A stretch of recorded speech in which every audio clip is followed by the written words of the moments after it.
Allegiance, that'd be great. Thanks.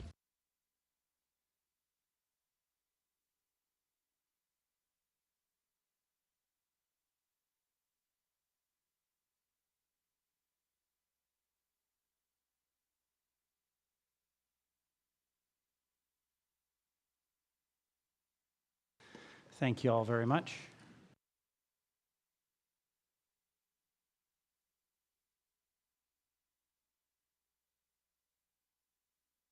All right, so we are going to jump right into a Lake Forest update and recognition of the fourth place state girls lacrosse team and first place boys lacrosse team. And I'm going to turn it over, I think, to Mr. Tim Burkhalter, our illustrious athletic director.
Thank you.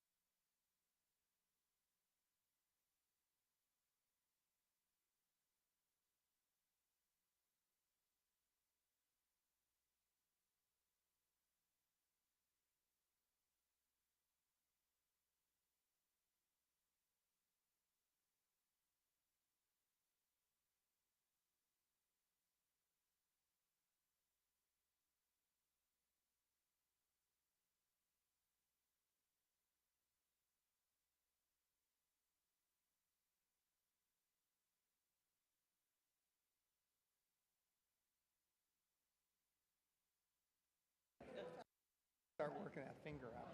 All right. Thank you, Tim. I would be happy to say some words, but I don't think they'll remember anything, so it's all good. Yeah, it's all good. But I'm so proud of you guys and all of what you've done. So thank you for the continued work, and especially to the coaches. I know how many hours that takes, and I think when you break it down to the hours and the pay, it's like maybe like $6 an hour or something like that. So it's it's really good. But great. Thank you so much. Really, yeah. Right. Can I do resolution? Or what was the, or what? Let's I'm going to do a resolution for Ricky Miles, if we could first, and then we will do the Lake Forest Foundation spotlight, okay? All right. So, Mr. Miles, good to see you. So this is for you. So we'd like to, do I need to do a motion after it, or that will be later? Just so I can read it. All right, beautiful. So we've got a resolution for Ricky Miles from the board. So whereas Mr. Ricky Miles has faithfully served Lake Forest Community High School District 115 as head custodian of building and grounds since 1984, becoming a beloved institution and legendary figure within our school community. Whereas Mr. Miles is known for his rousing megaphone speeches, encouraging students and athletes to face challenges with strength, confidence, and community spirit. Whereas Mr. Miles has demonstrated tireless dedication and enthusiasm, instilling Scout pride and contributing significantly to the school's morale and spirit. Whereas Mr. Miles' 40 years of exemplary service, encouragement, and inspiration have positively impacted the lives of thousands of students, making him a role model for the entire Lake Forest High School community.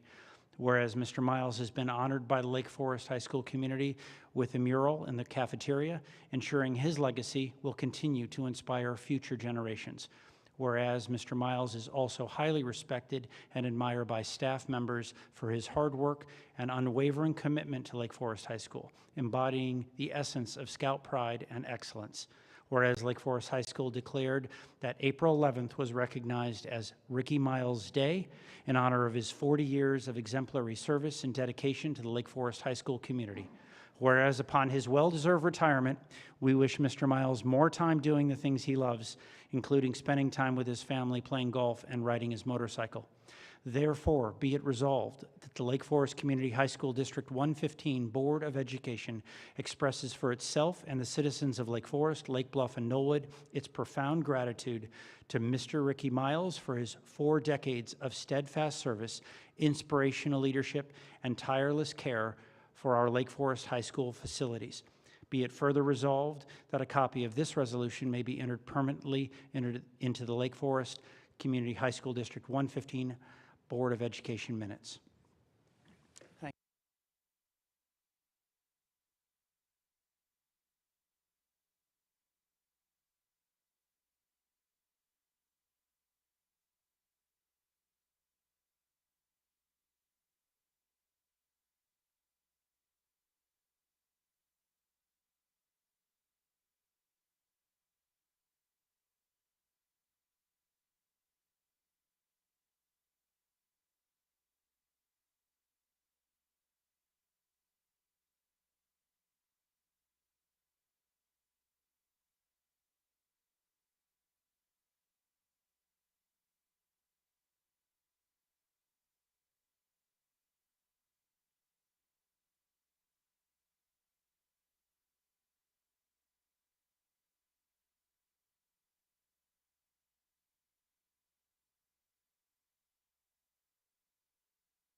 Pleasure's ours.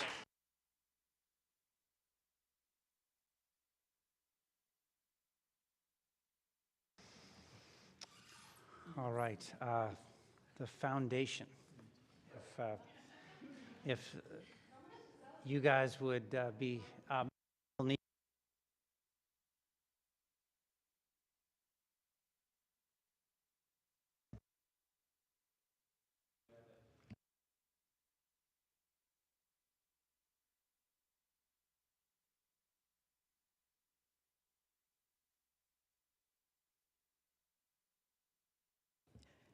I will not use my mom voice then. Okay, I'm glad those kids left. I admit, everybody's heard this speech a couple of times. I know a few of you have that. When I started with the foundation several years ago, I said I would never do any public speaking at all. And now that's like all I do. And at the luncheon, which I'll get into a little bit, was absolutely fantastic. But when I saw these kids in here today, I was like, I don't know if I could do it. I don't know, teenagers, they're very scary. So.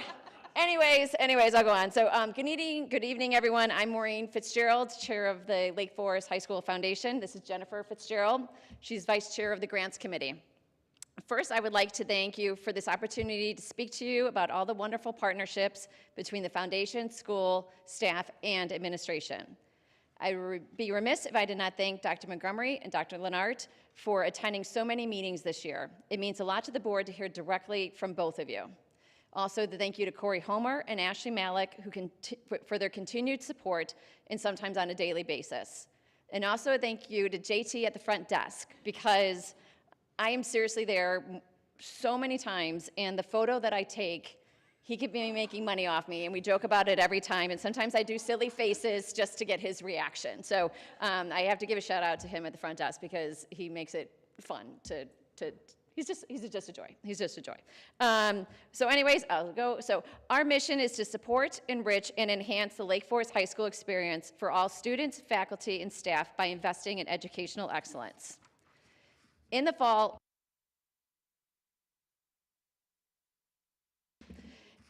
we started a new campaign called Did You Know?, where every week we showcase the many various grants throughout the years we have awarded. We wanted to emphasize that the foundation's investment in our our role continues to be to provide those wonderful, innovative extras that go above and beyond. Please be sure to follow us on Instagram. Our luncheon was a huge success. We raised over $70,000. The attendance was amazing, and it was wonderful to have so many alumni supporting the foundation. We had tables full of alumni, and it was amazing to see them there who came with the administration, but then so many others, like my sister-in-law here, who graduated from the high school, that just continue to show up and support. And it really means it's a growing, the foundation is I got a slide for that, but the administration or the alumni with the foundation, we're growing and growing in partnership. Go back to luncheon. Coach Q was our speaker, and he blew everyone away with his thoughts and motivation to keep pursuing your dreams and don't let anyone tell you otherwise. We had several members of the LFHS staff and administration attend, and it was wonderful to speak with them as they were moved by everyone who attended, knowing that they were there to support not just the foundation, but the school, because everything we do is to enhance the school. This year, we awarded over $151,000 to fund over 14 new grants and 1 standing grant. These grants will impact over a dozen different curricular areas, and I will let Jennifer.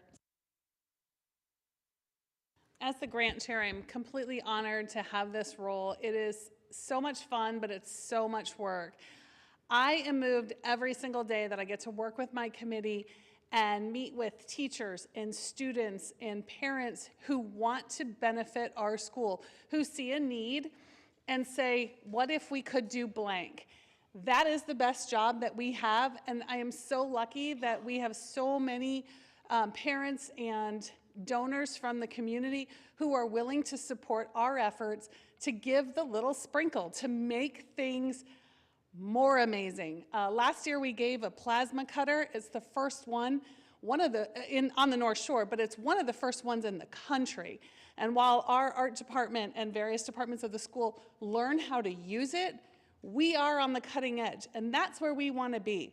This year, Maureen started a sort of let's get the students involved opportunity, and we really pushed into clubs. So we had the women's club file an application for a grant. We had a student come forward to benefit the study hall areas and put in bikes. That's what we want to do. And what we really want to do is reach out and reach all of the kids and all of the parents and all of the teachers and say, what else can we do to make this school amazing? And with that said, once someone files an application, it is very, very rigorous what we go through.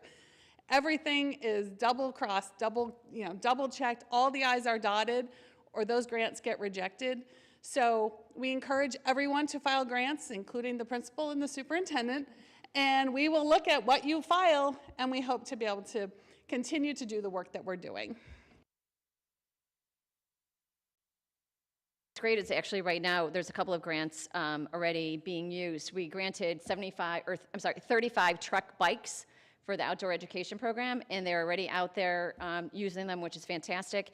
And the study hall bikes are in use, yep. And the math boards, we had some math whiteboards, those are in use. And we have several speakers lined up, and we're already starting to put deposits down on them. So it's a continuous, lot of different grants this year, which was very exciting.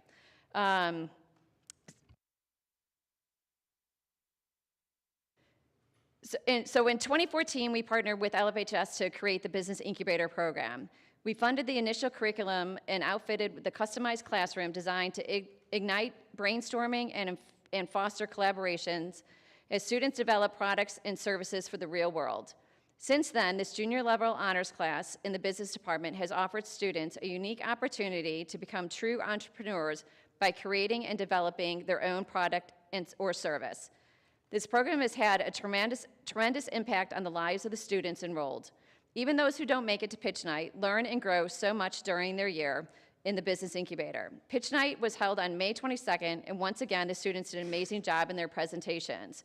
The four that we had Velux, Safe Cirilla, Parking Pails, and I can't think of who the last one was. Athletic.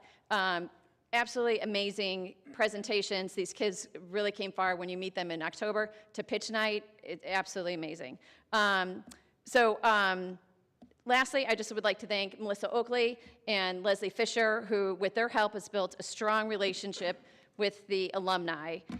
This has also benefited the Business Incubator Program. I met the other day with Phil Escala and Brian Sheridan, talking about mentors and judges and coaches, and the outreach we've had with the alumni. I mean, we have more than enough mentors, which is just an amazing collaboration that we've had with the alumni. So we're very grateful for this partnership that we have with them. So thank you again for the opportunity to be here this evening, and we look forward to our next upcoming year. It's crazy. It's like it's just starting the process all over again. It goes fast.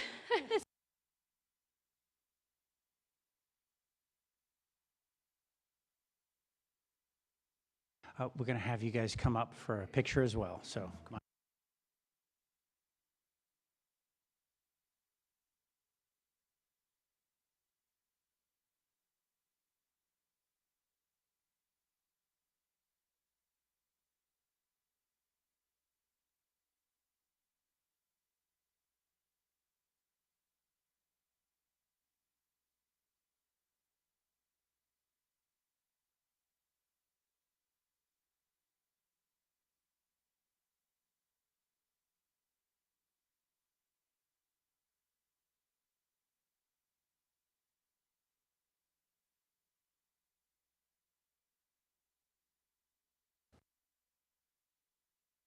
Thank you so much. So we're going to move on to President's Report, and I've got a couple of things in here. So I've been very brief on most of my President's Reports, so this one I'm going to read just a little bit.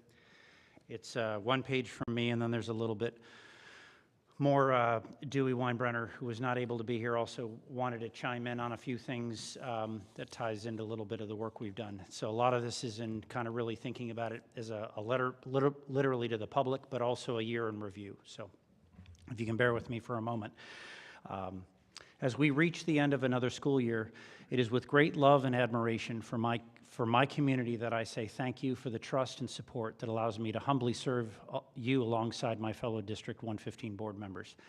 Last year was my first serving as board president and my fifth as a board member. Having been a member of this community for most of my life, I can say with confidence that much of my joy, success, and opportunities are due to my family, friends, community, and faith. And if given the chance, I think I would change very little. A few years ago, the district embarked on a plan to advance our educational opportunity learning model for the future. With new leadership joining our exceptional administration, teachers, and staff, support staff, the challenge was clear. How could we cultivate a school and educational culture of excitement, passion, and genuine shared ownership? Achieving this goal would require trust and openness from the top down and a readiness to accept and embrace change. We have been able to accomplish the beginnings of significant change. The overview that will be shared this evening, in my view, is impressive and reflects on the work of many. Some of the key folks are here tonight, and I thank them all for taking the time and care to be here, as well as for their significant contribution to this work.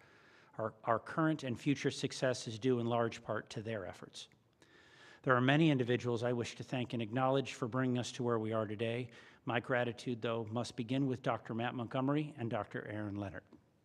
Their efforts and the implementation of a shared leadership model that forms the foundation of our recent changes accomplishments have enabled us to build upon our legacy of strong academic leadership and success.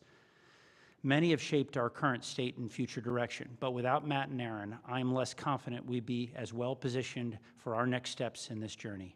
The talents and abilities they have demonstrated consistently since joining our school community are a significant reason why District 67 and 115 further invested in creating nationally competitive contracts aimed at supporting and retaining both Matt and Aaron. Especially in the current environment of declining educational focus, administrative and teaching professionals. Similarly, our investments in salaries and contracts with the LFEA and SSA reflect the trust and partnership we believe necessary for us to serve the best educational environment for our students and in turn our community. Our high school is carefully designed to be a wonderful environment for so many, and we see countless examples of success and celebration. Still, the one exception or single encounter with failure or conflict can absolutely break your heart. Our faculty and staff navigate the ups and downs with each student, no matter the circumstances. I have seen again and again how Erin and her team meet our students where they are, providing the right balance of rigor and support through the highs and lows of their individual educational journey. While challenges will always exist, the drive to maintain a continuous improvement cycle is ever present. An effort will be made to learn from our encounters and have the next cycle be better than the previous one. As a less than stellar student personally, back in the day, it was passion, discipline, family, and faith that propelled me forward in school and eventually in life. It is my hope that this district and our community will continue to invest, support, and develop the opportunities that have helped so many in the past, so that every student has their own chance to find their passion, talents, and purpose. We often say it, but it bears repeating that Lake Forest High School is a place for everyone. Thank you again for the opportunity to serve. As always, the trust and responsibility of doing the next right thing for our students and community will be the continued and heartfelt focus of my work on this board. And then from Dewey, I just wanted to add this, and he apologized for not being here tonight, but he wanted to make a couple observations about Matt's performance, specifically to kind of call out as we think about the year. Since the start of his tenure, Matt has met or exceeded the board's high expectations for his performance as our superintendent, and in evaluating Matt's strengths, the board has recognized and praised Matt for its continued communication skills, his strong engagement with the community, his strong personal character, and his extraordinary oversight of some of the key distinct objectives in 23 and 24. And most of the community members know Matt has achieved these objectives working part-time for both District 115 and 67. And again, one of Dewey's points as well as our board is to reiterate that Matt is really a part-time employee. So we share him with District 67, and his ability to compete and lead across those two districts is significant. Thank you for the hard work and leadership, Matt. We are very fortunate to have you working on our behalf for the schools and the community, and that's from Dewey, as well as us, the board. So thank you both, and thank you all for being here as well. Too many to mention, but you are all in my thoughts, and I'm glad you're here tonight, and I look forward to hearing from you within the reports. So that concludes the President's report. Superintendent Prince's report. Thank you, Mr. Noble. Thank you for the kind words. This is truly a team effort, so forgive me while I move forward and we start celebrating the people who are leading the way in the room. This is a tremendously busy time, so those of you who are in front of us and with us tonight are giving up a lot of their, making a sacrifice to be with us, and I couldn't be more appreciative of the time they're giving, especially given that it's finals and there's a tremendous amount of grading to be done, as well as commencement on Saturday, which I know many of the people in the audience will also be there celebrating our graduates. Tonight we're doing a joint principal and superintendent report, and then Aaron is going to be partnering with the team. This is to embody and to truly demonstrate the distributive leadership process that we believe in and that we embrace every day. The topics for the report tonight will cover from the referendum to the 5-year strategic plan. I will speak on items 1, 2, and 3, and then Aaron and the team will delve deeper into the 5-year strategic plan and the progress that has been made to date. This is a year in review. You will see the many different moving parts of this part-time job that doesn't feel so part-time at times. I know that was redundant, intentionally so. So let's begin with the referendum, which begins with where we came in on our promise to the community, and it was in fact a promise. So when we looked at the referendum and the education process, we committed to, for a fair market value house of $1 million, a cost of $974. I am overjoyed that we were able to come in under that by $104 at $870 for the fair market value. Those tax bills did hit our constituents, and we asked them to look over them carefully. There are videos online to help explain it. Lake County also does a tremendous job trying to educate the taxpayers in the county on how to interpret your bill. One of the biggest questions that we have heard is looking at how your houses or your properties have fluctuated in value. So we would urge you to look at what they were in the last assessment and then where they are now, because that is directly impacting the taxes you are making. If your house or business went up in value, you're paying a larger share. If your house or business went down in value, you're paying a lower share. The amount collected, though, by taxpayers will not exceed the $105.7 million. As we invest our $105.7 million as a community, know that we worked with, or we are working with an investment advisory firm called PMA. This was through an extensive RFP process where we were examining different proposals as a board and administration to determine which firm could best support this level of expertise with investment of a bond of this magnitude. There are arbitrage rules that govern how much money we can earn as a public body for the money that was ascertained through the referendum. Right now, we are tracking, that's an important part, because we want the investment firm to ensure that we are at the maximum amount of earned interest that the taxpayers can receive. And that number is around 11 point, I'm looking it up right now, 11.7, $11.8 million. And we are on target right now for making that amount or slightly above was what we would hope for, but acknowledge that anything above the 11.7 or $8 million goes back to the government. There is a ceiling because of the arbitrage rules that I referenced before. When we look at where we are in the project, we are currently in the enabling phase, which equates to $7.6 million, and that work officially begins on Monday, but there was some demo work that started today, and it is exciting to see the construction firm mobilize in such a way where things are starting to come to life that this district has been talking about since pre-pandemic times. It's actually happening, and we have a lot to celebrate. So the first project will go through this summer to next, and then you will see that in July of '25, the main construction phase will commence, which is around $55 million. There is a second phase, which is really the construction closeout phase, which will start at or around the summer of '27. Ongoing things that are happening throughout the project will be these furnishings, fixtures, and equipment that will start to come to life or come to existence as different areas of the building are touched during the project. It is not a short timeline, but remember, we do not have swing space. So we are creating some swing space in the enabling project, which is why that project total got or increased from our original amount.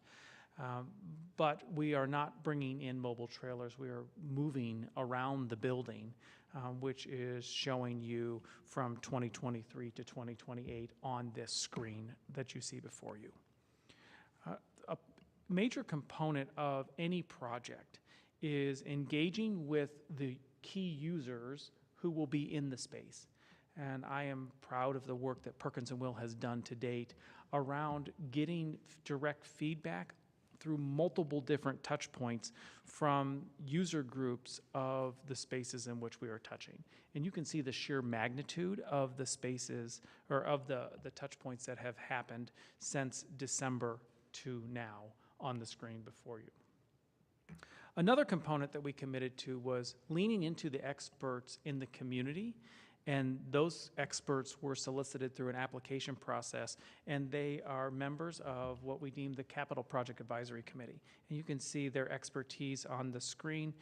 There have been multiple meetings this school year, as well as students participating in this process as the Capital Project Advisory Committee informs us through careful questioning and idea generation of where we are headed with the project. And so this year has really been planning for the future. They are transitioning now into the actual construction phase where they'll be giving us direct feedback on construction itself.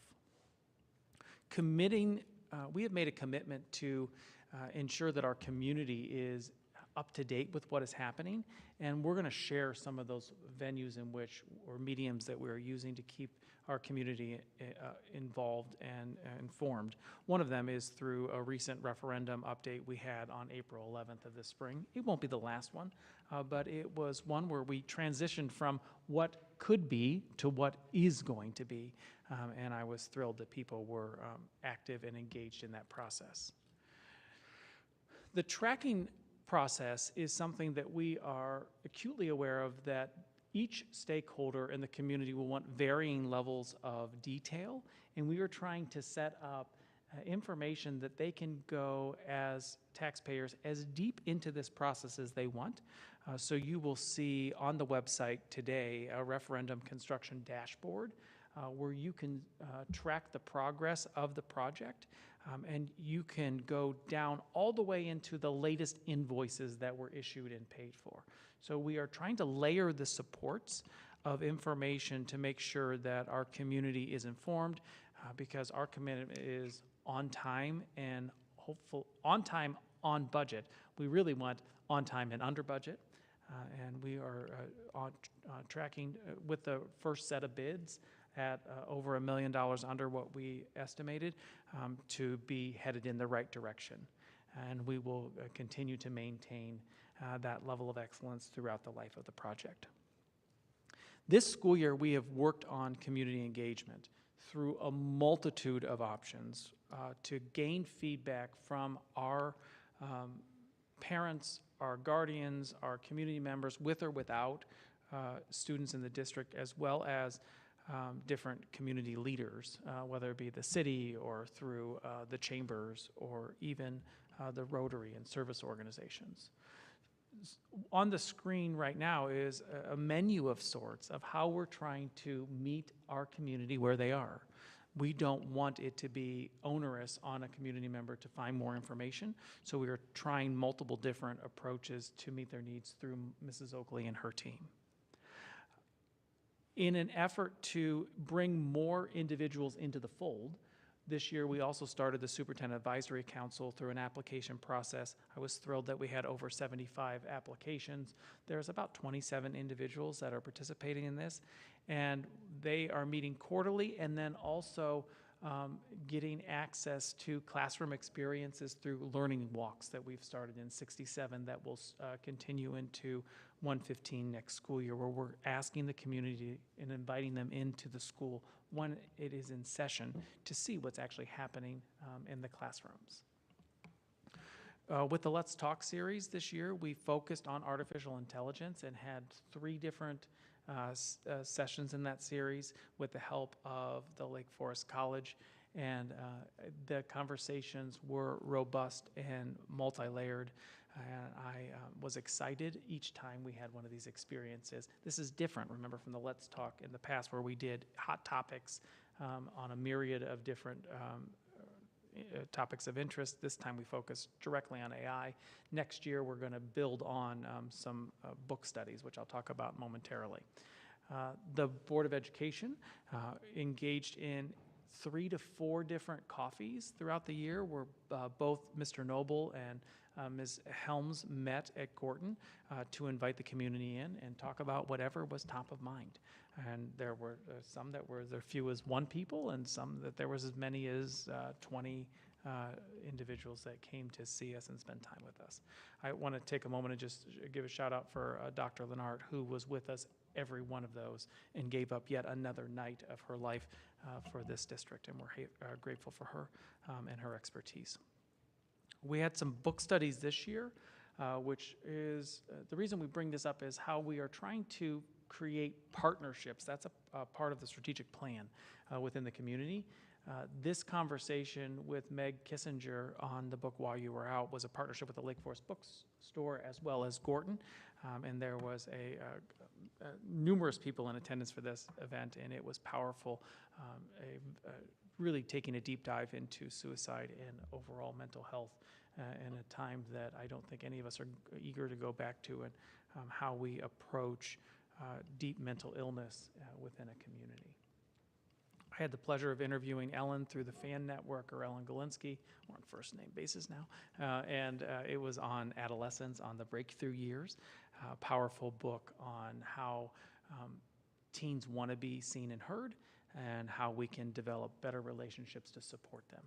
We were going to use the next school year to take a look into books that are going to support parents and guardians around hot topic issues. The first one is Lisa Leali, the superintendent of 65, is taking the charge, and we're joining her. And it is I can't remember the title of the book. The Anxious Generation. So Dr. Leali will be leading that. We'll be joining her. And then you will get an announcement of books that we are going to ask the community to read with us and then discuss. That'll be the Let's Talk block or books. We haven't thought of the title yet. It'll be catchier than that, I promise. Mrs. Oakley won't let me just do Let's Talk books, nor should she. I want to touch on the work on alumni at this time and talk about how many great strides have been made in this area, where we are trying to connect with LFHS graduates between each other and among each other, and then bring that expertise back into the community. We think this is an untapped resource, and making sure that we lean into their different levels of experience, and then hopefully partnering and creating opportunities for our current students. I think there is a great deal of momentum already in place, and I'm excited to see where we go in the future. There is, if you're interested in joining the alumni mailing list or to learn more about the alumni, there's robust information on the website, as well as a newsletter will be sent out the week of June 10th, which is next week. We want to take a moment and thank our LFHS alumni ambassadors, and our very own board president, Mr. Noble, is one of them, and he is representing the district exceptionally well as always, and we thank him for his service in this capacity. Student voice is something we talked about in board workshop, which is something that Aaron and I are really taking a deep dive into about how to capture more student voice. I think as educational leaders, we fail to recognize, and this was a part of the breakthrough year books as well, that said too often we think we know what our young people are, what's going on in their heads, and not often enough do we just ask, and we have so much to learn and gain from them. So we are creating opportunities where our scouts can be heard and contribute through their own autonomy of how they want to shape the learning experience. The pictures you're seeing right now is how our scouts were helping us with the referendum, which I referenced during the Capital Project Advisory Committee slide. We have had student voices in the board meetings, and then we've also did with the help of Dr. Lenart, we had listening sessions for the board and our students where they did round robin exercises so the board could hear firsthand the students' experiences. You know that I take great pleasure in doing student shadow days. Also, we just finished up the senior student roundtable where we were hearing firsthand from students and their experiences. Their voice matters, they matter, and you will see a continued focus on student voice in the coming school years. That was an awful lot. I don't know that I hit my 12-minute mark, and I'm fearful that I didn't, but I'm gonna fact check it right now. And I hit it at 16 minutes, so 4 minutes shy, so I apologize for that. Dr. Lenart is going to, and her team are going to talk about really the work that we don't talk enough about that's happening all the time, which is the work through the strategic plan. So it's imperative that we go over it and we celebrate what's happening with all of those individuals in front of us. 16 minutes and 30 seconds. Thank you, Dr. Montgomery. Actually, I'm probably going to end up handing this over because, believe it or not, I have one slide. That's it, and then the rest of the team will actually jump in. And anytime I see something that says thank you to Aaron and the team, or I'm always thinking it's almost like it's the team that I get to be a part of. So it feels to me a little disingenuous because it's like the team, and then Aaron gets to be a part of it because there is a lot of tremendous leadership that comes from our teacher leaders, from our administrators, and they really are the ones who are guiding the work. And I just get to sit back and watch the amazing ideas that are generated from an amazing group of professionals. And I have to say, just after hearing Dr. Montgomery 16 minutes and 30 seconds, he's not a part-time superintendent.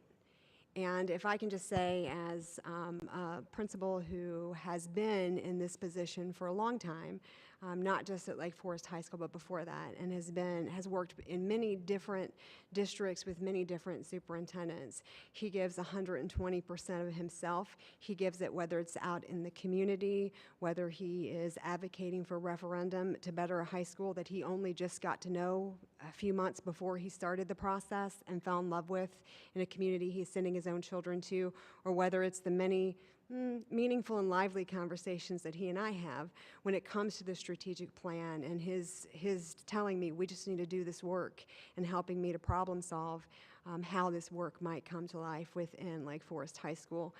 Dr. Matt Montgomery touches every part of our school community, and I just want to make sure that that's clear. But I'm here today to introduce several different leaders across our school who have actually taken the goals of the 5-year strategic plan and become what I like to call champions of those goals.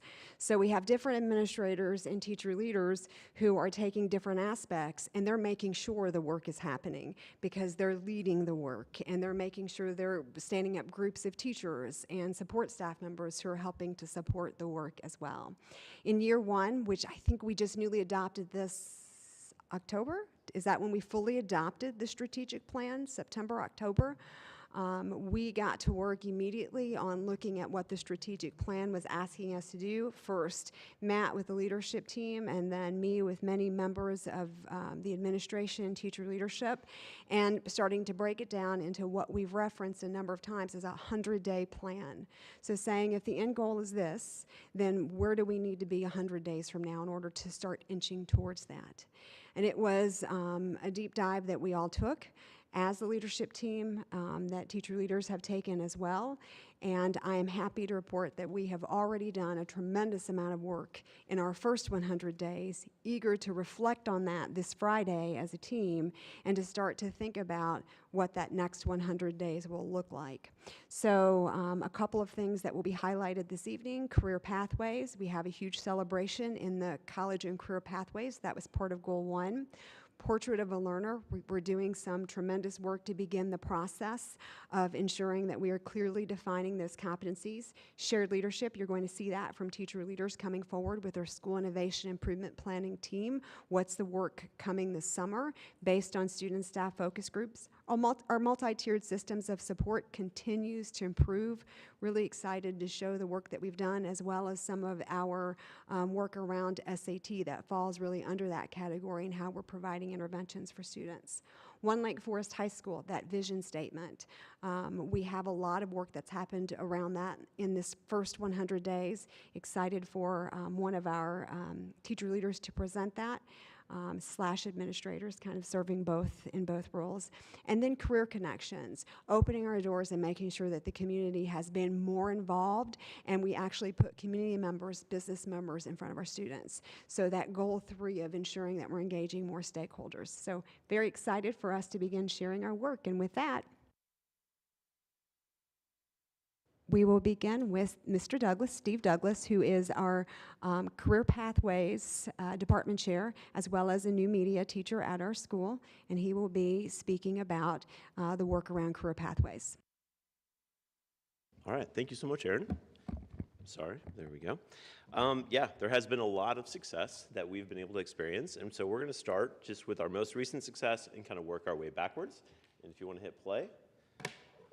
My name's Jeff Wright, and I run cybersecurity at Allstate. I brought along my coworker, Liz Berna. She runs the Global Fusion Security Centers. Here you guys have been doing a lot of programming that's put to work at Allstate, and what some of the cool things are that we can do in cybersecurity, and if any of you guys are interested in doing that in the future. Your career path moved through vulnerability management into pen testing as you grow and you add those skill sets. It's pretty incredible to be able to have all-state cybersecurity experts come and actually engage our computer science students to be able to think about in-class opportunities they're going to be able to go with going forward. We also were able to go to Wrigley and be able to experience together as Career Pathways the front office who gave feedback on student work.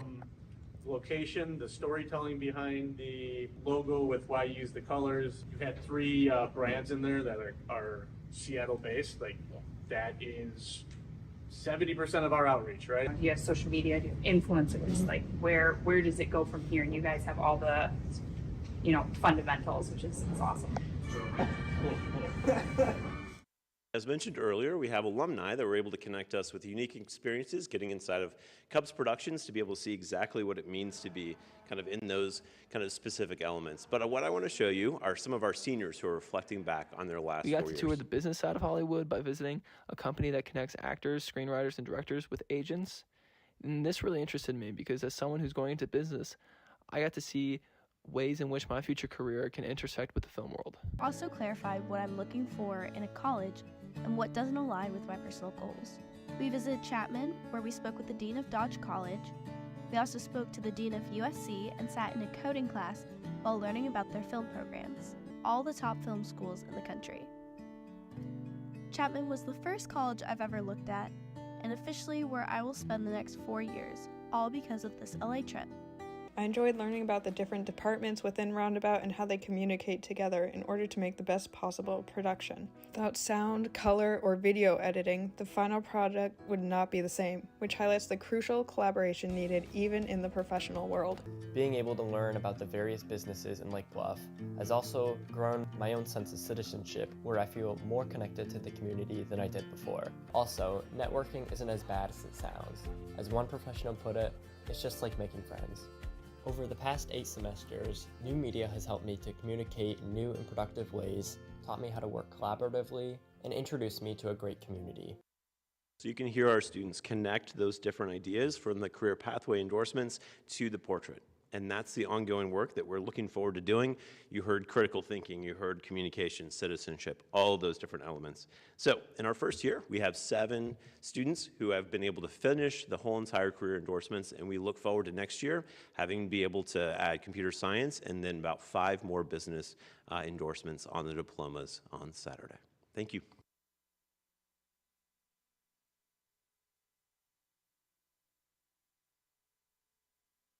So just to reiterate, there are we just got 3 approved ISB pathway endorsements already this year in our first year.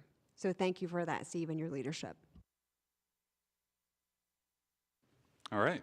Steve's one of the people that's always difficult to follow. All right. My name's Jeff Wright. How do I get past?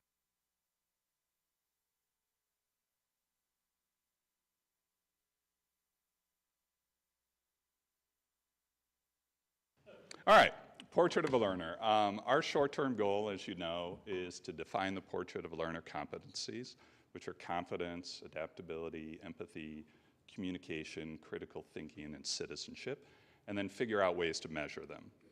And so this year, a lot of our work around the portrait of a learner has just been researching different frameworks around that. We had a teacher who attended the Learning Forward conference, and she came across a framework from Kansas, the College and Career Competency Framework, that we've been exploring. We've also been exploring resources from the Critical Thinking Consortium in Canada, and the ACT also has some holistic frameworks that we're starting to look at as well. What we've been doing is we've been auditing existing practices. You know, we have these 6 competencies, and as you all know, there's fantastic things happening at Lake Forest High School, and so what we've been trying to do is account for and identify the great frameworks that already exist, and not just in terms of explicit connections to the 6 competencies, but the different kinds of reflections that students are doing on them. We've started to draft some student reflection frameworks around each of the 6 competencies, and as you can kind of see here from this visual, what we're trying to do is break down each one of the competencies, identify essential components, identify how students would demonstrate them, and then give students some guiding questions that they can use to reflect perhaps as they do this going forward. And then our next steps are really trying to develop professional learning opportunities. We think we're going to be partnering with that group from Kansas and with that group from Canada. And probably about midpoint in the year, we're going to develop a portrait capstone design team. We're going to invite some of our fantastic teachers and staff together and see who's really invested in this, and we're going to start to draft different iterations of it. As I put here, the key element here is collaboration, which is a fundamental part of the distributive framework that we have in place. So thank you.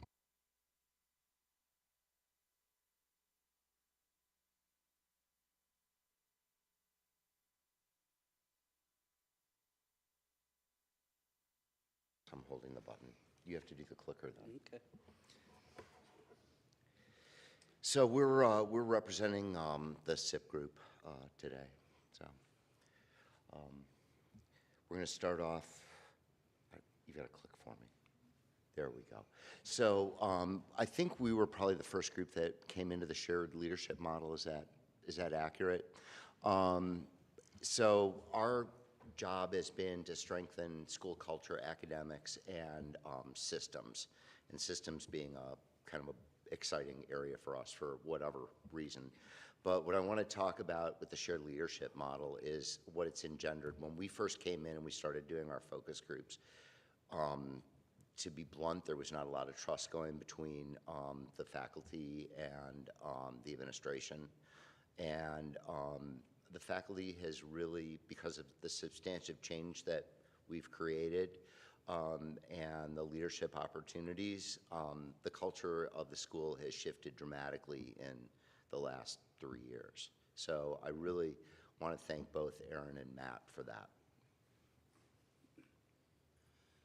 One of the things we've worked on quite a lot, starting with some focus groups last year and continuing this year, is building a culture of respect at Lake Forest High School based on student feedback from focus groups, faculty feedback, staff feedback. We were able to create what we call the principles of respect, trying to reduce the amount of disrespectful behaviors, language, both among students and towards towards adults in the building, giving everyone an ability to feel a sense of genuine concern. And the reports that we hear in this year's focus groups are that these things are really working. The principles of respect are really working. And because this is a collaborative thing and this is shared leadership, I want to thank the people publicly for helping to run the student focus groups this year, which was Katie Pausch, Corey Homer, Maggie Harmson, Laura Stetson, Michaeline Tomick, Melanie Walsh, Dan Megler, Jeff Summy, and Jen Thomas. Thank you for all their leadership in helping to put this together and really get student voices in there. And these principles of respect that we worked last summer to put together about communicating, interacting, understanding, and speaking out. These are in every classroom. They're throughout the halls. They're regularly on the monitors throughout the school. And the students really liked them. We really had a really positive impact that we were worried they would just be words, but they've become more than words. And also a shout out to Jen Thomas for designing the poster. One of the things that's been really nice with the posters is that teachers refer to them all the time, which is really helpful because our actions, our words make a big difference to the kids in the community. So we also have been working on learning focused school. So in the same way that we've been talking about respect, we've also been talking about the learner expectations.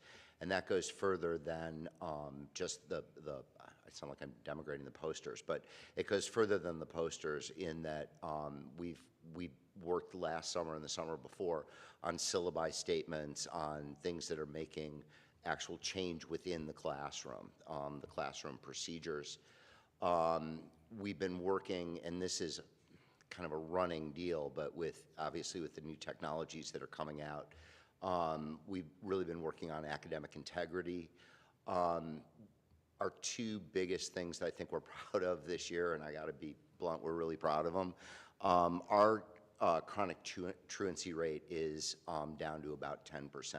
To put that into perspective, our non-competitive schools are running, the lowest ones at 16, three of the highest ones are at 35%, and the average is 22%.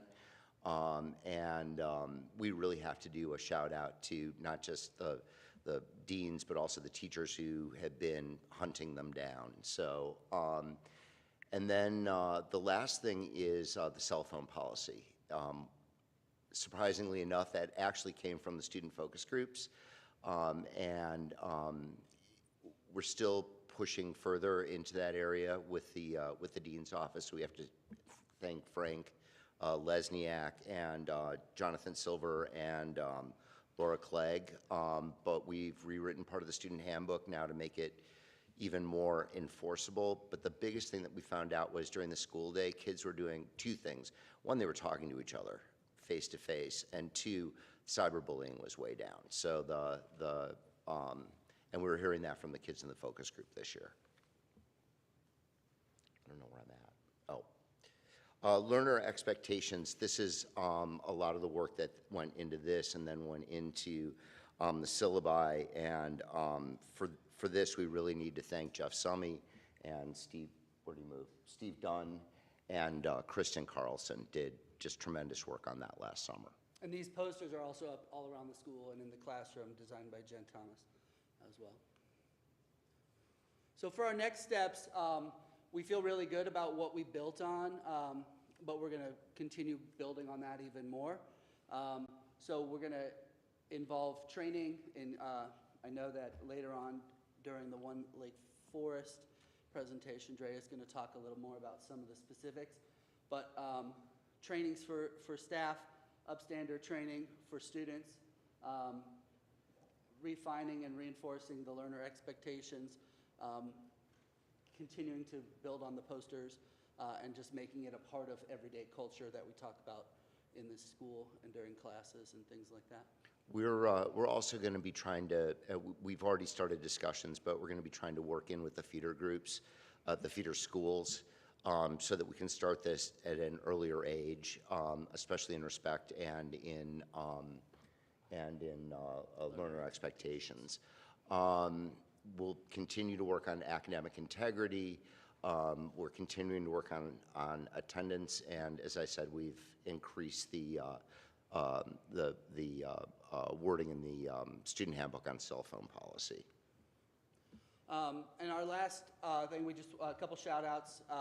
One, we want to shout out to Corey Homer. Corey Homer is responsible, not only is he a valuable member of the ideas that we put forth in SIP, but he also does the graphics and came up with our branding and things like that. But also I want a big... Not yet, I got to get one in, okay. But first. All right. I've got to do a shout out to both to Steve Dunn and to Jeff Summey. They were really the impetus to this when it all began, and they continue to be important parts of it. And then a final shout out to the board, and very particularly to John Noble.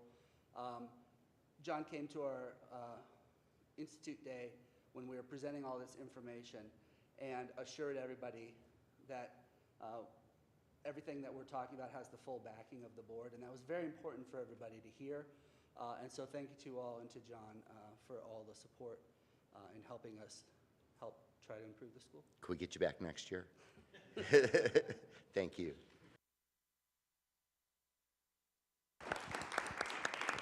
And their names were Peter Loveliner and John Waniger as they came up. Teacher leaders who really have, there is no leader of the SIP team. They are all just members, not just members, but they're all members and they're doers. So thank you, and thank you for your leadership. Next up, we'll have Drea Serrato. And Drea, who is our Aaron? new... Before you jump in, just the SIP team started with 7 people, right? And it has how many now? I've never been allowed to be on the SIP team, so how many? 24 members to the SIP team, and had gotten even larger, 24 core members who are doing a lot of the work, but definitely all staff members participate in the focus groups. They're taking data from all aspects of the school community. It's a tremendous group of educators. Next.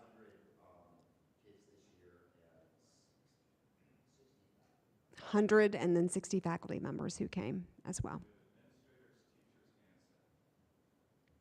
It's a group that is making a difference. Next up, we have Drea Serrato. Drea Serrato is a Spanish teacher in our World Language Department and our World Languages Department chair. She is also someone who's very passionate about One Lake Forest High School, the vision statement as the board is and as all of the administrators are. And Drea has really led some incredible work. So with that, Drea. Hi. So One Lake Forest, I took the One Lake Forest statement that was adopted by the board, and I basically pulled out what are all the things that we want to do. So like as a language teacher, what are the verbs? Okay, so fostering an inclusive environment. This is kind of like what our work is centered around with One Lake Forest Action Committee. Exploration of multiple identities, multiple perspectives, students feel validated, recognized, and appreciated. Creating an environment that maximizes the possibility for each student's growth, eliminating barriers, embracing and valuing diversity, and then exposing students to diverse learning experiences and perspectives. So we took that as kind of our mission of like, what do we want this One Lake Forest High School Action Committee to do, right? And so these are our verbs that we are based around. So this year, what we did is we formed in the first 100 days, this is also part of the 2B strategic plan, we formed the One Lake Forest High School Action Committee. Then I'm also serving on a number of other committees, so there's a lot of overlap. We offered 2 KTIs on Hispanic Heritage Month to try to get some new themes in and to foster some new ideas.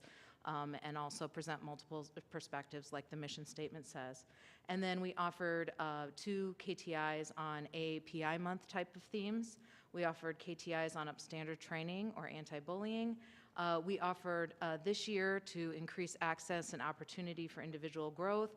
We also started offering the Global Seal of Biliteracy alongside the Illinois State Seal of Biliteracy. Students can qualify for the Illinois State Seal of Biliteracy, and then even higher than that is the Global Seal. So many of our students also are qualifying now for the Global Seal, and as you can see, they have a very cool medal, okay? I don't know, I'm big into medals, I like the medals. It's an Olympic year.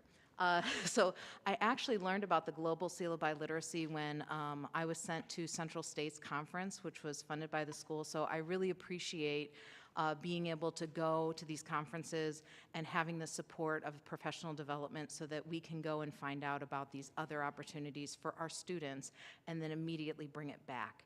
The even better part is the Global Seal of Biliteracy is free, and it uses the same test as the Illinois State of Seal of Biliteracy, so it doesn't cost us a penny more to get the kids even more awards. I presented alongside Steve and Frank at the Board of Ed Financial Committee and we talked around reducing fees around the world language exams. We talked about woodshop fees and getting those reduced. And then also academic school bus field trip fees. So they were very receptive to that, and we worked alongside them, as well as the Principals Advisory Committee, which is made up of students. We worked with them to also bring some of their ideas forward, so student voice involved, absolutely. We brought in an AAPI speaker in May for AAPI month. You can see down in the lower left corner, that is Dr. Gung from St. Vincent's College in Pennsylvania. To talk to our students, and then also a new budget line to be able to move some of this work forward and recognize some of this strategic plan to be work, as well as opportunities to move the One Lake Forest High School vision statement forward. Where are we heading next year? Certainly there's lots of work to do, and we have a big long list, but some of our next steps that I'm going to share with you tonight would be to create regular meetings, because we just started the committee this year. So we're going to have regular meetings and be able to meet and work on ideas. Also working on creating a human library. This is in the year 2 strategic plan for the part that I was working on, the human library project, and being able to have students check out books that are people and learn about different people and different perspectives, but with a real person that they can actually interact with and ask questions to, so that they can get those multiple perspectives and clarify and ask questions and interact with different people. Also, upstanding and anti-bullying training, we are going to be offering that during Institute Days. At the beginning of the year, we have Institute Days, and then also during Ed Camp sessions that are both in the fall and spring semester. This year, we've moved Ed Camp and spread it out a little bit more during the year, so we have 2 fall days, and then we also have spring days in there so that we can have professional development throughout the year. We're also going to work on, I talked a little bit about this when I was presenting at the Financial Committee, intelligent data sharing. We're going to work around that idea around students who need financial support. We don't want students to have to individually declare each need along the way. So is there a way that we can share that data intelligently to where we're not just, publicizing it, but we're getting people the things that they need at the times that they need them, and not having multiple declarations by students. And then we're going to continue the work on getting the after-school activity bus that will pick up at both East and West campuses, so that all students can participate in clubs and activities, so that transportation is not a barrier to access for our clubs and activities. Thank you. Drea, can I ask one question? What's the difference between Ed Camp and KTIs? Okay, so Ed Camp is one of the ways that our Professional Development and Growth Committee, that's PDGC, because we all love a good acronym, right? So PDGC, that is a committee that is in the contract. They work on providing professional development opportunities throughout the year, and one of the ways that they've chosen to deliver that is this vehicle of Ed Camp. And so what happens is we offer, I think we offered 8 sessions the last time, and teachers are able to kind of pick, like, do you want to learn about AI? Do you want to learn about how to student engagement? Do you want to learn about One Lake Forest? Happened to be one of them, because we were trying to start the community, the thing. And then KTIs is we offer, it's also housed under PDGC, but KTI is Kessler Teacher Institute, and that is teachers having adult classes for other teachers about certain topics. So it's like a adult mini course that's offered on after school, like nights, weekends, and summers. And so teachers are able to delve into other topics that they sign up for. Yeah.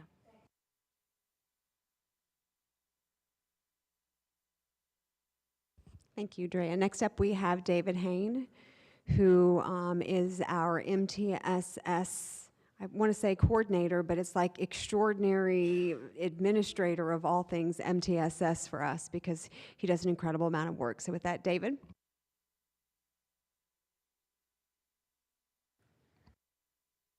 Like the whole, okay, sorry about that. Okay, so firstly, I always like to start with this slide. What is MTSS? Well, it's all of these things. And each of these has a data report that I'll be happy to provide if anyone is so foolish as to ask for it. But this is what it really is. It is a system to figure out what students need and to get them the very specific, very timely support that each of those, that an individual student might require. So a student may have urgent needs, or they may have non-urgent needs, and those needs may take them in different paths. And depending on what the student needs and the path they have to take, we have to make sure that they can always get the things that each student can always get the things that they uniquely need in their bespoke experience. So, one of the unique tools that we've perfected this year has been academic outreach triggers. So if you are a Lake Forest High School student and you are within the MTSS framework and you have a C- or below in any class, then you will get an email from us saying, you know, we'd really like to help. We see that you have these problems. Why don't you come in and access these resources? If that doesn't work a little bit later, then your parents and you get a real similar email that goes out in the same kind of way. We've evolved this process because students don't really like it when you email their parents, so we want to give them the chance to address issues on their own. These emails come out twice a semester, and they're triggered if a student has one of those criteria, C- or below, multiple missing assignments, or a performance change, a negative delta from the previous year. So the learner at a glance is a really excellent innovation that we've perfected. We started last year, we perfected this year. Every single student in the building has one of these, and they kind of come up and disappear depending on their academic needs. So obviously, Aaron is taking the place of a real student. And this has all of the critical academic data, including their extracurriculars, their use of resources, their previous academics, their current academics. And the cool thing about this is that every single teacher has access to it, and it updates in real time. So if a student, if their circumstances changes or their grades change, then this updates in the machine, and the students have access, or the teachers rather have access to it. This also comes out in physical form at the beginning of the school year for those teachers who prefer a lovely color document that they can hold in their hands. So, one of the benefits of all this productivity and all of this outreach is improve academic outcomes. And so we could talk about how our A's have gone up, but for me, the real benefit is how our problematic grades have gone down, 39% since last year, and they weren't super high last year. So we have a lot to be proud of in terms of our support of the most needy students in our school this year. Another thing that has been a long time coming and that I really want to thank Aaron and the rest of the administrative team for is the advent of a freshman transition program. It's called the Scout Seminar, and it's going to teach executive function and SEL support. Next year, we're piloting it with a select group of freshmen who have volunteered into the program, but it is going to wrap around with the choreo offerings and provide a lot of the executive function instruction and academic support that has worked really well for our students, but in a freshman-only environment. And finally, one of the things that MTSS was asked to tackle this year was the SAT. We were asked to take a look at the students who were in most need of SAT support and help them improve their scores. So what we did was, at Dr. Leonard's behest, we took a look at the students who, from the PSAT and MSQT, were likely to need some help in getting a college-ready SAT score. I'm happy to report that it was a real successful intervention. So that number that you're looking at is 103. That's the amount of points on average that the students we intervened with improve their score from the NMSQT to the PSAT. Those other numbers are that exact same group at other points in time, and the 49.3, that's the students who we attempted to support, but who either didn't get support or couldn't fit into their schedules, including that group. So there's a lot statistically to talk about in terms of our SAT score, and if again, if we want to look at that, we certainly can. But this intervention was a big success, and I'm real proud of the work that we did. The final slide, and this is my absolute favorite one, is this real story of a real student. So the image and the name has been redacted to protect her identity, but that is this student's actual academics over her high school career, and that is her actual GPA. And that GPA corresponds to something like a 1,500 on the SAT, which is about what she got in her NMSQT.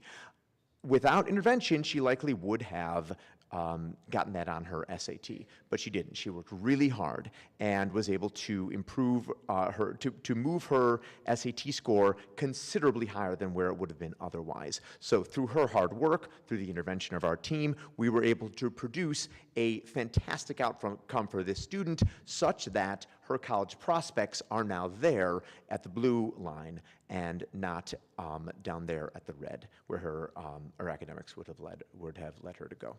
And that's the end of my report.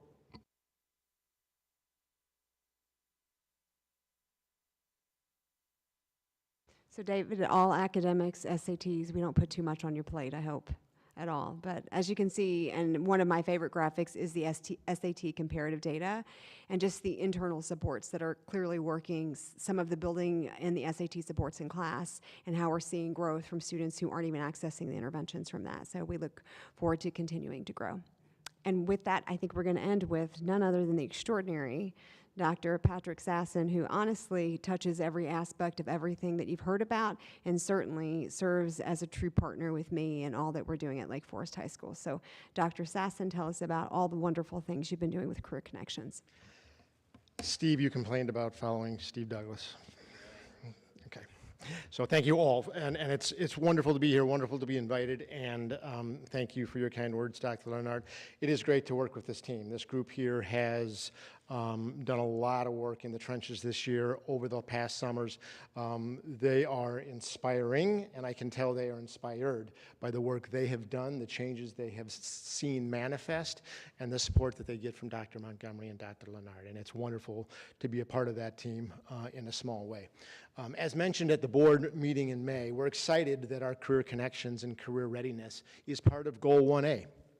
To me, that says there are a couple things we can look forward to: accountability and access to resources. We'll drive the work, or this will drive the work around our career pathway endorsement programming, which Steve touched on a little bit, and I can highlight a little bit as well. Steve gave pardon me, I'll go back here. Steve gave great examples of the experiences, the career exploration experiences our students are having. The work around career pathways goes a lot deeper.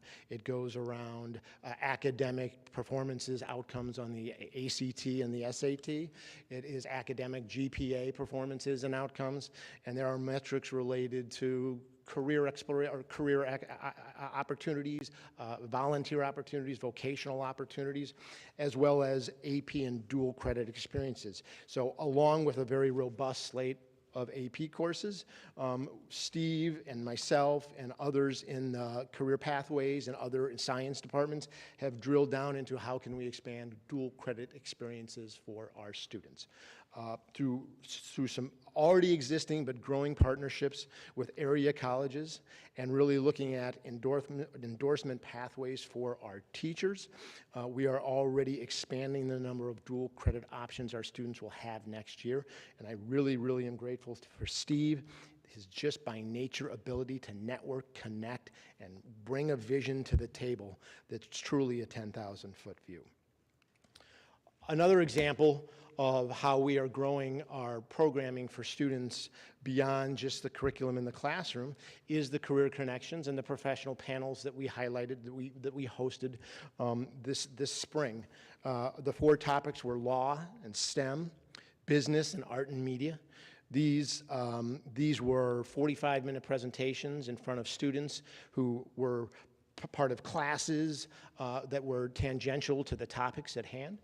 What was great to be able to moderate and be a part of all of these panels was I personally could really see that there were a lot of themes that emerged that were very common amongst all of the fields. So we really drove the presenters to answer questions about what characteristics and attributes do you look for in candidates as you're interviewing them for a job. A lot of the themes came up around skills are important, but we could teach you the skills. It's your affect. It's your partnership. It's your willingness to work as a team, your willingness to ask questions, your willingness to take chances. When we asked our moderators, what was your pathway like starting when you left high school and went post high school? We heard a lot of commonalities around, I'm not right now in a field that I ever thought I'd be in based on where I thought I'd be when I was in high school. And it's great for us to reiterate that to the students and give them some permission and license to say, take the pressure off, explore a lot of things. So many of our moderators said an opportunity opened in an area or a niche part of the field that I was in, and I took a chance, and I'm so grateful I did because it led me to where I was. Monica Lee, the astrophysicist, was singular in her presentation in that she literally was a NASA astrophysicist who midway in her career decided to pivot to cybersecurity for the Federal Reserve. Okay, so it was really, really fascinating, but she was so able to articulate the fact that it was about confidence and it was about taking chances throughout the way. And so they were really great opportunities. Along the way, Steve mentioned Wrigley and the visits to New York City. We also had our open doors job shadowing where a couple dozen students had the opportunity to shadow in companies around the area, some downtown for a part or a whole of the day, and I'll speak to that partnership in just a minute. We also had our our summer internship and opportunities fair where almost 40 community entities came in, employers, and we're excited next year to grow that out. A gentleman from the Lake Forest Club is interested in providing some training around interviewing skills and some the skills aligned to that. So we're going to start growing the little services we can give students experiences in before they hit the summer, filling out an application and interviewing. And then, as I mentioned this at the board meeting, we have budgeted for the Youth Science Career Aptitude Test survey, which we are excited to provide our families and students an opportunity to take part in. It is a tremendous program that gives them a license for 10 years and gives them insights into their own aptitudes and interests and where those connect to current and future employment opportunities in Illinois and across the country. Lastly, and this is of critical importance, a lot of the work Steve and I did and others on staff did was really making connections, growing connections, and making sure that our partners knew that we valued the opportunities they were giving us. I want to thank our Career Connections Board, Melanie Walsh, Tanner Van Dusen, who's an APT volunteer and parent, Monica Yawn, who's an APT volunteer and parent, and then our 2 junior students, May Farrell and Nastia Belova, who are going to join us next year to continue the work, our weekly meetings to think about how we can grow our programming. The APT, of course, for all the time and energy they've given us, the foundation for the grant that we received and the support they've offered, the mentors in the business incubator. We received a grant from the Lake Forest Foundation that will help us have a keynote speaker at our inaugural Career Exploration Day, October 16th, as I mentioned at the board meeting. And then lastly, our open doors partners, DBW Holdings, Portal Innovations, Abbott, JT Hauser Architects, and then 2 schools, the school of St. Mary's and Oak Grove Middle School, that allowed our students to shadow for a day and be in a classroom and really get a sense of, is this for them or is this not? Because those are both important answers. I also want want to thank Steve Douglas and the work that he did in the Career Pathways program, which is a nation program that we are growing, and he is really, really doing a wonderful job. I want to thank Dr. Leonard for her unwavering support, and lastly, of course, the board and Dr. Montgomery for all of your support throughout the years. Thank you.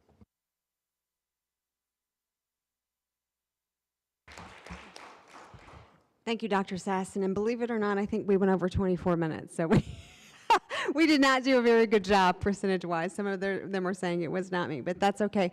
I just have to say, this is just the tip of the iceberg. Honestly, this was me scripting them and saying, you're allowed to talk about these these four things. And they're like, and I was cutting slides, well, what about these other things too?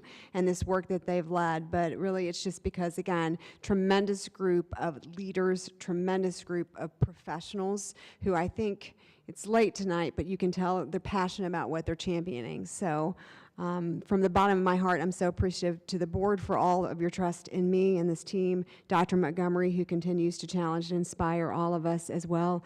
And mostly I'm grateful for the team that you just heard from, who serve the students in the community, who we are all very grateful for. So thank you. Thank you. I let the other board members say anything they would like to at this point. So,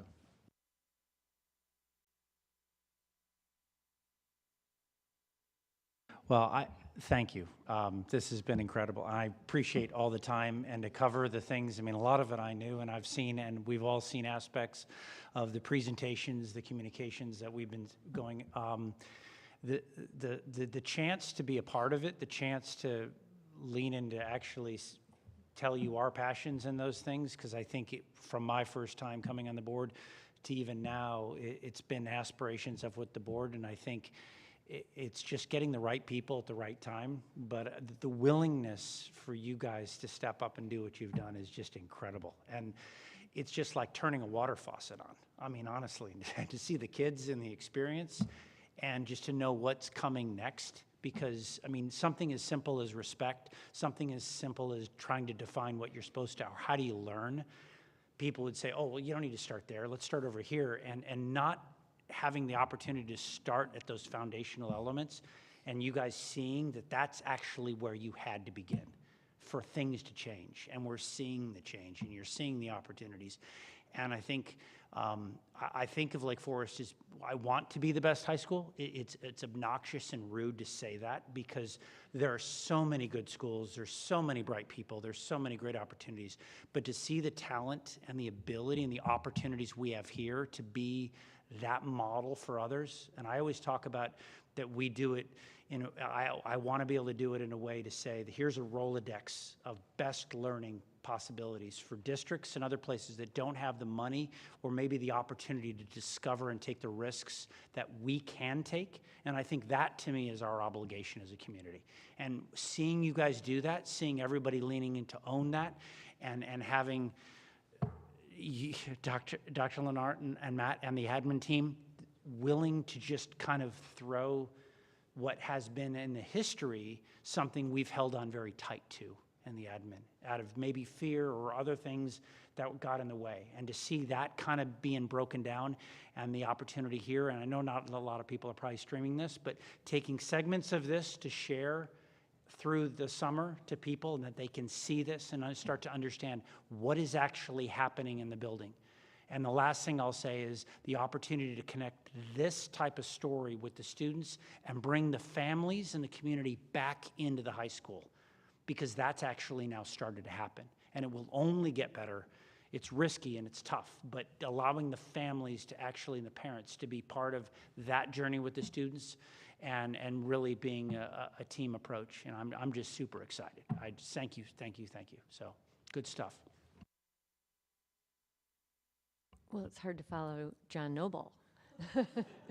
But I wanted to say thank you too. I think that as a board member, everyone at this table, I'm sure, would admit that there are times that we're questioned in the community. You know, what's really happening inside the building? What are our kids really being taught by the educators that we've chosen in our building? And this board doesn't have a lot of opportunity to be face-to-face with all of you. And so I want to take this opportunity to say thank you. And I hope that John, as you said, I hope that people will see this. I hope that it will somehow reach members of the community who wonder, you know, what are we actually doing? There's a lot of criticism from, I think, some small vocal pockets in our community, but I think those people are not informed. So I hope that what you presented tonight reaches those people that have those questions and those concerns, because with the 3 years that Dr. Montgomery and Dr. Lennart have been shaping our building, moving the direction of our district academically, bringing in the community, the students, all of you, there is a different feel in that building now. There is enthusiasm from many of you who have been around longer than I have, and I've been involved in the schools for a long time. But I think that's an incredible thing to see in a school like ours, that we have long tenured teachers that are rejuvenated by the current administration, and that there is a greater partnership, I feel, from my perspective as a board member, a greater partnership between our administration and our teachers. And that trickles down to the kids. They feel it. It's different. And so, you know, God bless all of you for what you do every day, what you bring to our kids, what you're bringing to this community, because we are unique. So thank you. And I'm glad that we got to be face to face so that I could say that to your face. Awesome. All right, thank you. We will try to now get through the rest of the meeting, and I don't think we need a ton of time, but we'll need some. So you are welcome to excuse, absolutely. We'll see, or you could stay, your choice. Wait, Peter, I just have to tell you, my daughter who teaches second graders is using Peter Lubliner English training methods on second graders. She goes, they don't quite get it the way I got it when Mr. Lubliner was teaching me, but they're starting to. So at this time, I'm going to open up the opportunity to public participation. So if there is any, I'm going to jump to seeing none, which it is. We're going to jump into our board committees. So first off with the Education Committee, Dr. Venson, please. I'll try to keep it under 24 minutes. Yeah, but I do want to say, when John asked me if I had anything to say based on all these presentations, I was saving my comments for the Education Committee Chair's report. You have the draft minutes in front of you, but they don't reflect how well the Education Committee worked this year. And that was due in large part to Dr. Lennart's participation, her thoughtfulness and thinking forward in developing an agenda and in putting together and following it. But I think the most important thing was that a lot of these ideas that you saw presented tonight were brought to the Education Committee early on. And the Education Committee, through the leadership of Dr. Lennart, through the board members who are on the committee, through the community members who are on the committee, and through faculty and staff, had an opportunity to give input. And that input got reflected in what you saw tonight. So it's a working committee, and it's a committee that works. I think that's really important, and I thank you, Aaron, for that. Most committee chairs, you know, when you get to the end of your year, you go, yay, it's the end of my year, I can go do something else.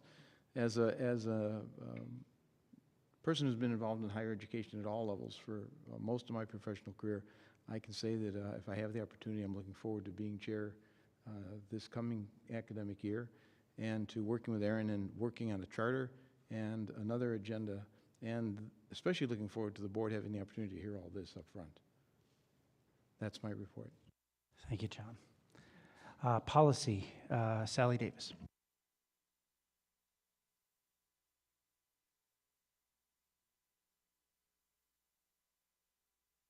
The Policy Committee met on Tuesday, May 21st, along with District 67s and members of the administration to review the recommended policies.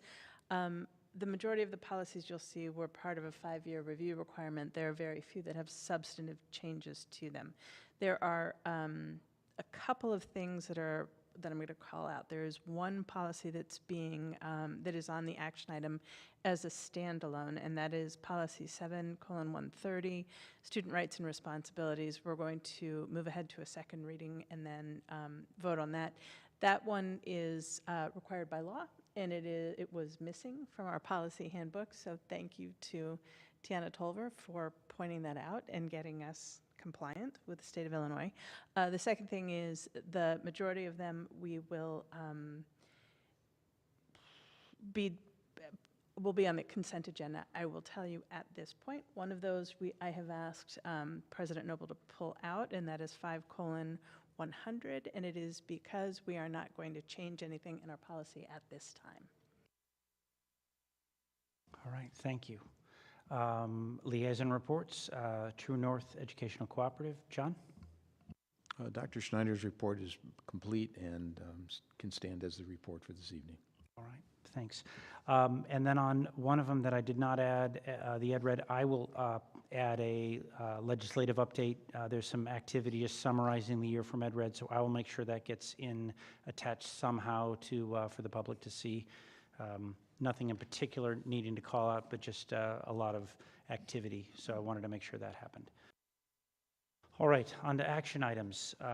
Action item number 1, if I could get a motion to approve the board goals. So moved. May I have a second? All right, before we do the vote, just a little bit of an explanation. This is a document that we've been working on with primarily with Dr. Lennart around really defining these. And I think I'd be remiss in calling them just board goals. They're really kind of district goals or district priorities. And the way I like to at least explain them as best for the record is that they're really call-outs to what's happening in the strategic plan. So these are the things that if we have limited opportunity, limited money, limited time, what would we need to be doing and what would the board really be holding the district to as the priorities within that? And that's really what these 3 are. And there is one note that I wanted Mr. Burns to call on as well as, but if Dr. Lennart, you would just give a little bit of a summary to the board goals, just for the record, that'd be great. Sure. The District 115 goals were really created by the board in an effort to, as you just mentioned, pull out elements of the strategic plan that we know that we want to make sure that we are consistently monitoring, whether that be quarterly, or through our educational committee, something that we're actually monitoring monthly as well. As the community looks at the board goals, they will see that we do have a focus on what will now be our ACT scores, because as we know, the Illinois State Board of Education has adopted the ACT starting next school year. What the community will see on the board goals is that we are using current concordance tables to try to do our work of figuring out how the prior PSAT and SAT scores could actually play into the ACT score, the new ACT score guidelines, knowing that those have not been established. We're waiting on those until July. So we have a percentage that is listed there that we understand may change as soon as we have clearer guidelines as far as the ACT goes. You're also going to see an emphasis on the portrait of a learner, and really the call for us to make sure that we are standing up those competencies, which I think Mr. Burns will talk about a little bit more, as the board wants to make sure that we are very specific about our expectations and measuring those. And then finally, something that this community is very invested in that we're excited to see the board also adding to a board goal would be, or having be a district goal, would be meaningful participation in extracurricular activities and making sure that we are finding a place of belonging for all students at Lake Forest High School. So once the community sees the board goals, I'm very excited about them seeing the district's investment as a resident of the district myself, but also as someone who is supporting the teacher leaders and the administrators who will be working towards the board goals. I'm very excited about the work ahead. Thanks, Dr. Lennart.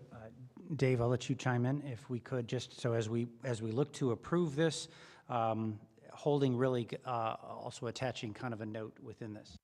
Yeah, so thanks.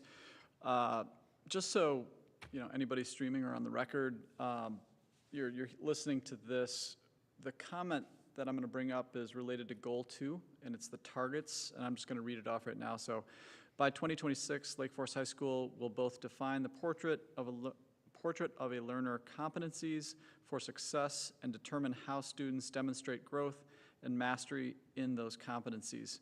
And in the workshop that we had just a few hours ago, we talked about this, and I think we're all very supportive of all the goals and also this target.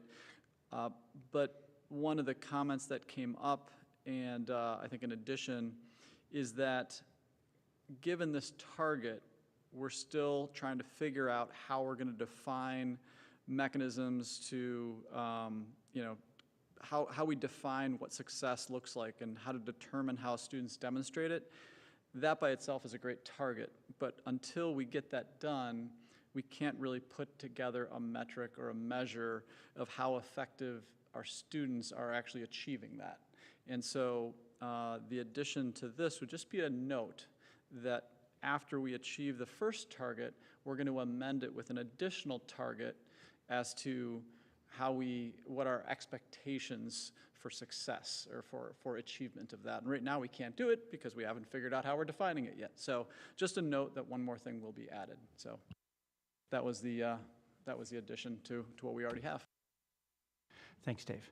And so again, this is a living document. It's going to be a living type of thing as we kind of learn more, and there's notes and caveats within it, not to underperform, but to actually define further and perform even better. So with that, could we have a roll call vote, please? Ms. Zinser? Aye. Sally, you cannot vote for Mrs. Zinser.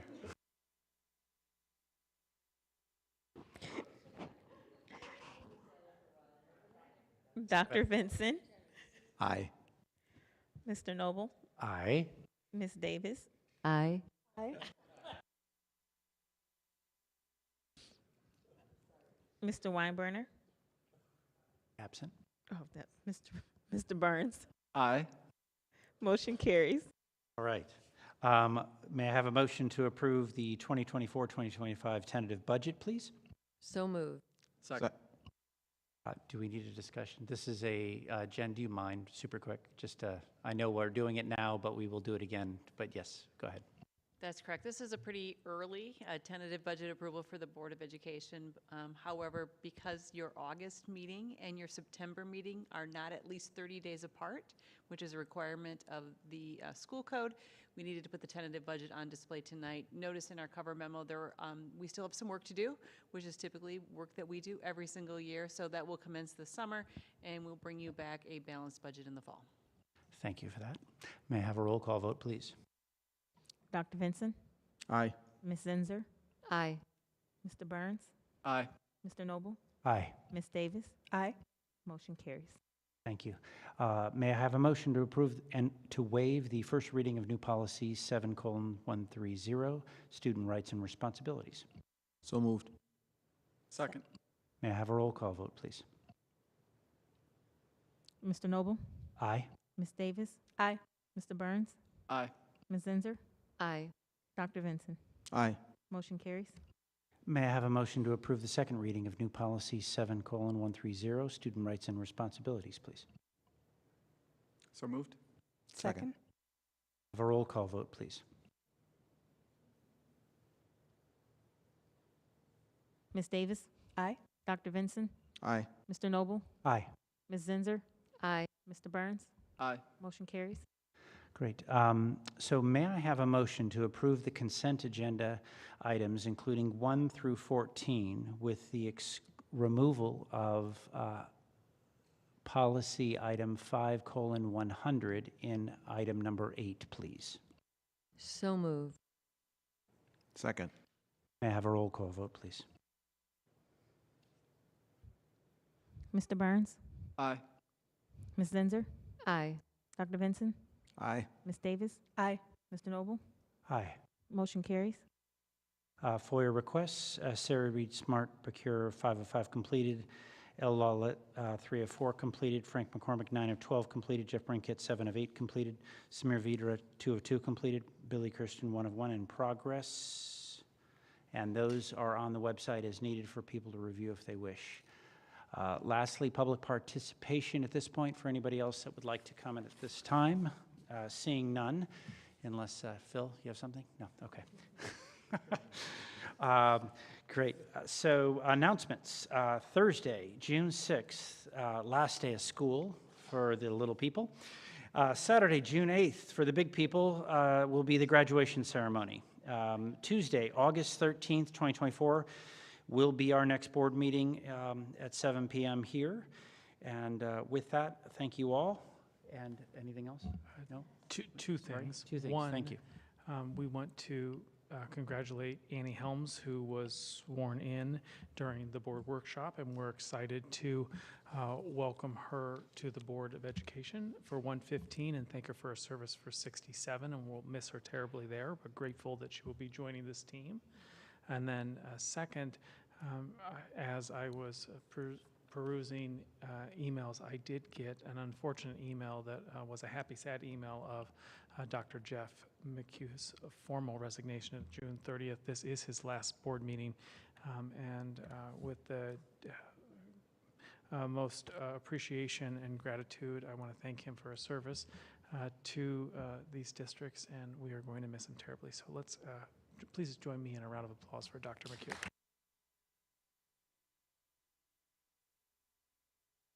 And you got all the contracts done before you left, or at least the ones we needed.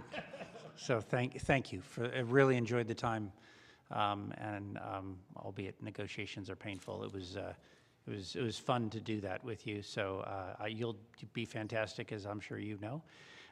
You'll do a great job, and they're lucky to have you. So we'll be sorry to miss you, but for the next step in the journey, right? All right. You will be missed. Anything else? All right, may I have a motion to adjourn the Lake Forest Community High School District 115 Board meeting for June 4th, 2024? So moved. May I have a second? Second. May I have a voice vote? All in favor, say aye. Aye. Meeting adjourned. Thank you.